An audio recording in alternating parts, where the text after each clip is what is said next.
Grace and peace be upon you in the mighty name of our Lord Jesus Christ. Welcome to hosting the Ark Day 50th. Today we continue with the house of Obed-Edom and focus on this powerful truth. What God begins privately, He can eventually use publicly as a testimony.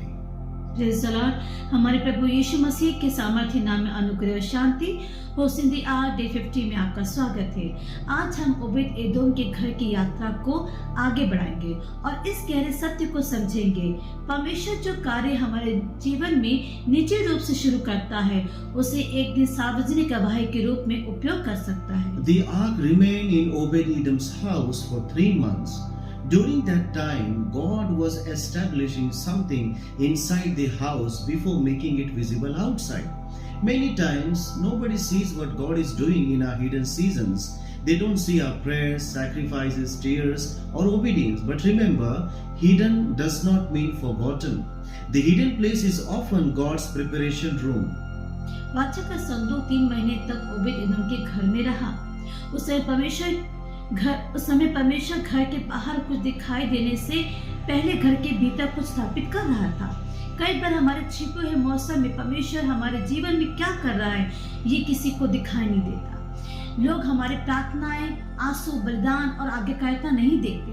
लेकिन याद रखिए, छिपा हुआ होने का अर्थ ये नहीं कि परमेश्वर ने आपको भुला दिया है। छिपा हुआ स्थान अक्सर परमेश्वर की तैयारी का स्थान है। The ark was not merely sitting in Obed-Edom's house. God's presence produced a visible result. 2 Samuel 6:11 says, "The Lord blessed Obed-Edom and all his household." We can talk about God's presence, sing about it, and preach about it, but eventually, His presence must become our experience and our lifestyle. Our homes should experience His peace. Our families should experience His grace. Our character should reflect His holiness. The evidence of God's presence is not only what happens in the church meetings, it is what happens in our lives after the meeting. संदूक केवल Obed-Edom के घर में रखा नहीं था। परमेश्वर की उपस्थिति ने एक दृश्यमान परिणाम उत्पन्न किया। दूसरा शमूएल 6:11 कहता है, यहोवा ने ओबेद-एदोम और उसके सारे घराने को आशीष दी। हम परमेश्वर की उपस्थिति के बारे में बात कर सकते हैं, उसके बारे में गीत गा सकते हैं और प्रचार कर सकते हैं, लेकिन अंततः उसकी उपस्थिति हमारे अनुभव और हमारे जीवन शैली में दिखाई देनी चाहिए। हमारे घर उसकी शांति का अनुभव करें, हमारे परिवार उसके अनुग्रह को अनुभव करें, हमारा चरित्र उसकी पवित्रता को प्रतिबिंब करें। परमेश्वर की उपस्थिति का प्रमाण केवल सभा में होने वाली बातों से नहीं है, प्रमाण ये है कि सभा के बाद हमारा जीवन कैसा होगा। When the ark remained in Obed-Edom's house, people began to notice the blessing. 2 Samuel 6:12 says that the news reached King David. Obed-Edom did not need to advertise himself. His household became the testimony. This gives us a powerful principle. When God genuinely transforms a life, the fruit speaks for itself. We don't need to manufacture a testimony. We need to faithfully host God's presence. जब संदूक Obed-Edom के घर में रहा, तब लोगों ने उस आशीष को देखना शुरू किया, जिसे हम दूसरा शमूएल 6:12 बताता है कि ये समाचार राजा दाऊद तक पहुंचा। ओबेद-एदोम को स्वयं का प्रचार करने की आवश्यकता नहीं पड़ी, उसका घर ही गवाही बन गया। ये हमें एक सामर्थ्य सिद्धांत सिखाता है। जब परमेश्वर वास्तव में किसी जीवन को बदलता है, तो फल स्वयं बोलता है। हमें गवाही बनाने की आवश्यकता नहीं है, हमें क्या परमेश्वर की उपस्थिति को विश्वास योग्यता से होस्ट करता है। Obed-Edom's house became more than a blessed home. It became a message to David and the nation. David had been afraid after Uzzah's death. The journey of the ark had stopped. But when David heard what was happening in Obed-Edom's house, his courage returned. This means your testimony can become someone else's courage. Your marriage can encourage others' marriage. Your prayer life can inspire another family. Your obedience can give someone else courage to obey God. Never underestimate what God is doing in your house. A faithful house can influence a generation. Obed-Edom का घर केवल एक आशीषित घर नहीं रहा, वो दाऊद और पूरे राष्ट्र के लिए एक संदेश बन गया।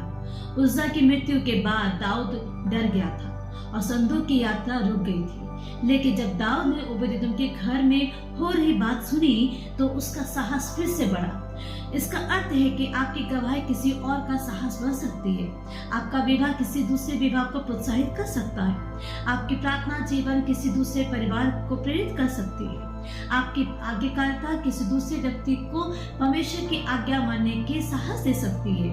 अपने घर में परमेश्वर जो कर रहा है उसे कभी छोटा मत समझिए। एक विश्वासु के घर एक महत्वपूर्ण जिम्मेदारी है। Obed-Edom's story did not end with those 3 months. Later we see him connected with the ministry of the hour. This reveals a powerful pattern. First, God establishes His presence in you. Then He establishes His presence in your house. Then your life becomes a testimony.